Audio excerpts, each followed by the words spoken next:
Thank you. Thank you. And could I thank you all as well for inviting me to be here today. I've been looking forward to this for quite some time. And the reason for that is that this concept of healthy parks, healthy people, seems to signal to me a shift away from the old paradigm about what parks were, what they were for, into something new and contentious and exciting and more embracing. And I think that's fantastic.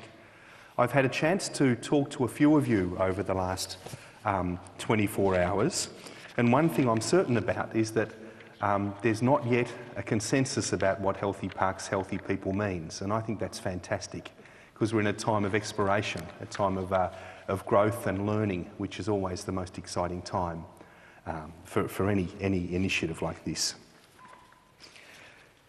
And so what I thought I'd do this morning is give you a sense of what this concept of healthy park and healthy people elicits in my mind as I think about where we may go in future. And I'd like to do it particularly in the context of Australia. I know we have a significant number of overseas visitors here, and I'd like to just spend a few moments explaining to them about why Australia is so unique, why the challenges we face here are of a very particular kind, and perhaps how we can inform action elsewhere because of our unique position. My first thought when I really started considering healthy parks and healthy people was that in an ideal world there would be no parks, because in an ideal world we'd all be living sustainably and the world would be our park. And in a sense, if you think about it that way, healthy parks, healthy people it's pointing us directly towards that issue of sustainability, that issue of how in the longer term we maintain our biodiversity, maintain a healthy society, and maintain the right balance between our needs and the needs of the natural world. And in order to explore that a little bit more deeply, I'm a paleontologist by training, so I want to go back in time. It's always my great temptation. And to think about our planet and what it actually does, because I don't think we give enough thought about that. This Earth of ours has an energy budget that runs all of its functions. And that energy budget we know is about 100 terawatts.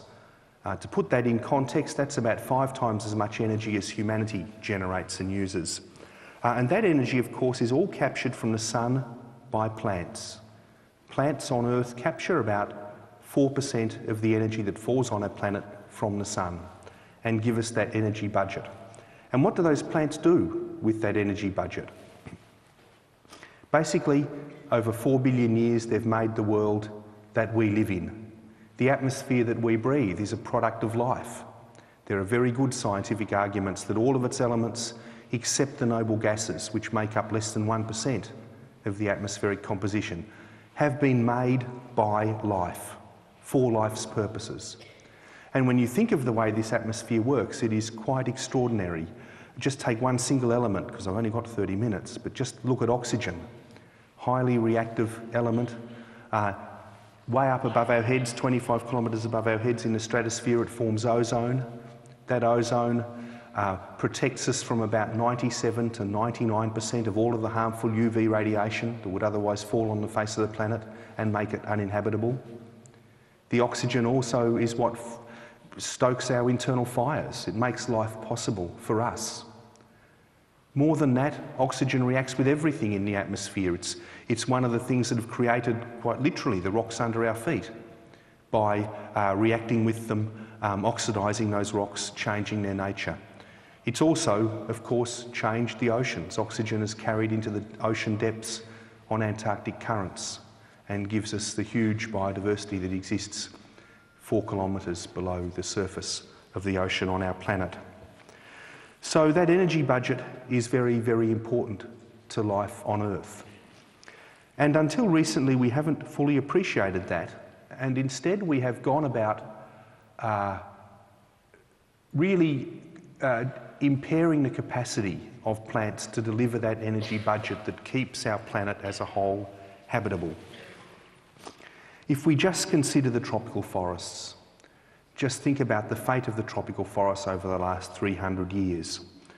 What we've seen there is a conversion of about between 200 billion and 300 billion tonnes of carbon from a living state in those forests and tropical soils into atmospheric carbon.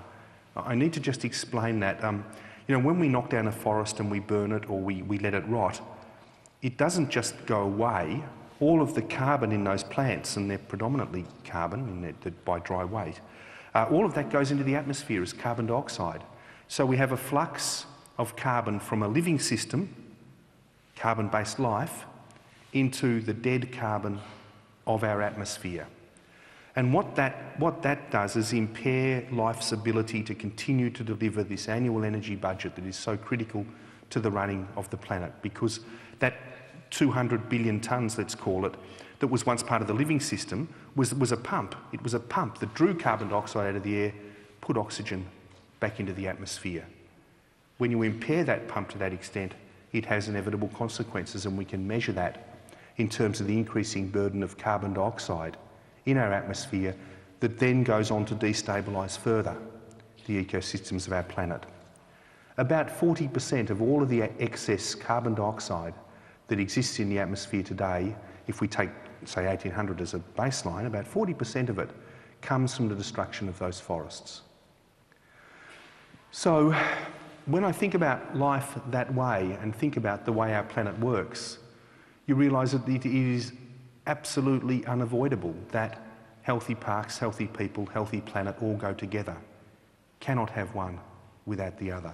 We can't have human health, ultimately, without a healthy planet, healthy parks, healthy ecosystem. The challenges of achieving that health in a place like Australia are quite simply enormous. This continent of ours is the most ancient, isolated and unique of continents on Earth. Our most recent mountain ranges are 90 million years old. If you think about that, and think about Uluru, and I hope some of our foreign visitors get a chance to go into Central Australia and look at Uluru, you'll see there in Ayers Rock or Uluru the stump of a mountain range that was once as high as the Himalayas, and over geological time has been worn down. This ancient geological crust of ours has become so thick and unbending that new mountains just aren't formed in Australia because the crust is so thick it refuses to buckle and produce new mountain ranges. It's so thick that volcanoes, by and large, can't puncture through it except along the margin where it's a little bit thinner on the east coast. And of course we exist in a latitude where there's been no glacial activity in recent times. And all of those things, of course, mountain building, volcanoes and glacial activity, that's what builds new and fresh soils. That's what powers ecosystems. So in Australia, our soils are among the most ancient and infertile on the planet. They are deeply leached. There's hardly any even the trace elements that are required by life in them, much less phosphorus and iron. And life in Australia has adapted to those conditions. A lot of our native plants here, if you give them the sort of phosphorus and iron supplements you'd give to an introduced plant, will keel over and die because nutrients at that sort of level for those native plants are toxic. How has life in Australia coped with those very challenging conditions? Essentially what's happened is that living things on this continent have built up what I would call a commonwealth of virtue. And what I mean by that is that each individual element in the ecosystem has entered into a partnership with other elements to produce more than either could achieve alone. One of the best examples of that is our gum trees here.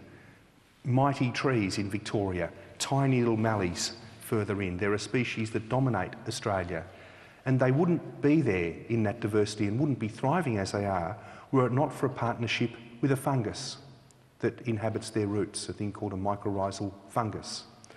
And that fungus helps the trees gain minerals and other nutrients that would otherwise be inaccessible to them. So the fungus by itself is virtually nothing, the tree by itself is virtually nothing, but together in a challenging environment, they create a tremendous engine for productivity.